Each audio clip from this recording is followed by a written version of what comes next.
Berikut adalah contoh rangkaian listrik campuran. Mengapa campuran? Karena lampu 1 dan lampu 2 ini disusun secara seri, sedangkan lampu 3 dan lampu 4 disusun dengan paralel, secara paralel.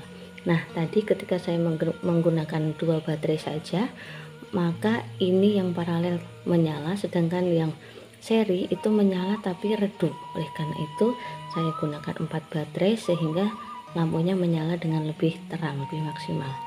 Nah, kemudian mari kita perhatikan perbedaan antara rangkaian seri dan rangkaian paralel. Untuk rangkaian seri kita perhatikan lampu 1 dan lampu 2 ini disebut rangkaian seri karena susunannya adalah berurutan, ya, hanya membutuhkan satu aliran kabel saja. Sedangkan untuk yang paralel kita perhatikan rangkaian listriknya adalah bercabang, ya, bercabang. Kemudian silakan perhatikan rangkaian seri dan paralel, manakah nyalanya yang lebih terang? Ternyata yang lebih terang adalah rangkaian paralel, sedangkan rangkaian seri lebih redup. Dan juga antara lampu 2 dan lampu 1 terangnya tidak sama. Lebih terang yang mana? Ternyata lebih terang yang lampu 1 ini. Nah, selanjutnya di sini terdapat saklar. Saklarnya ada 1, 2, 3. Saklar yang ini untuk rangkaian lampu paralel yang satu ini, ya, lampu 4. Sedangkan saklar yang ini terhubung dengan lampu 3. Sedangkan saklar yang ini terhubung dengan lampu 1 dan juga lampu 2. Sekarang kita coba matikan terlebih dahulu saklar 1, ya, yang menghubungkan lampu 1 dan juga lampu 2. Maaf, tersenggol sebentar. Nah, kita coba matikan saklar 1 yang menghubungkan lampu 1 dan juga lampu 2. Apa yang akan terjadi? Ternyata lampu 1 padam, lampu 2 juga padam.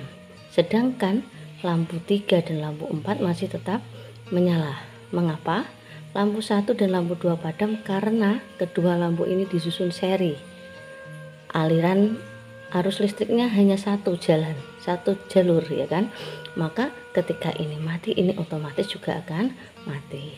Oke, kenapa kok ini bisa tetap menyala? Karena ini lampu 1 dan lampu 3 itu susunannya apa? Paralel, karena bercabang di sini.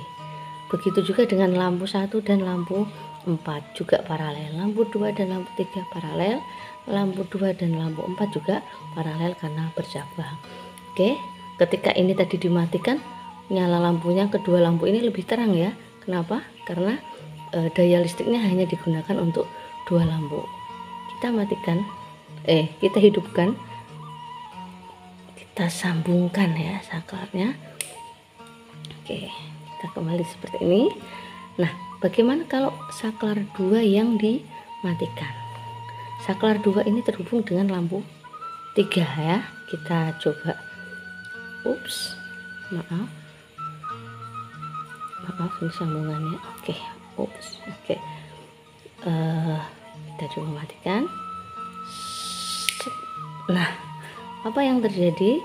Ternyata yang padam hanya lampu 3 yang langsung terhubung dengan saklar 2. Sedangkan ini tetap menyala, ini pun juga tetap menyala karena paralel dengan lampu ini maksudnya, ya. Oke, kita nyalakan lagi. Bagaimana kalau saklar 3 yang diputus atau dimatikan? Saklar 3 ini langsung terhubung dengan lampu 4. Kita lihat. Nah, ternyata yang padam hanya lampu 4, sedangkan lampu 1, 2, 3 tetap menyala karena ketiga lampu ini terhubung dengan lampu 4 dengan rangkaian paralel. Oke. Selanjutnya jangan lupa bahwa ada rangkaian listrik terbuka dan rangkaian listrik tertutup. Ketika lampu menyala seperti ini berarti ini namanya rangkaian tertutup, sehingga arus listrik bisa lewat, gitu ya. Sedangkan ketika kita matikan atau kita off kan gitu ya. Ini berarti menjadi rangkaian terbuka. Rangkaian terbuka artinya arus listrik tidak bisa lewat, sehingga lampu ini tidak bisa menyala. Semoga bermanfaat.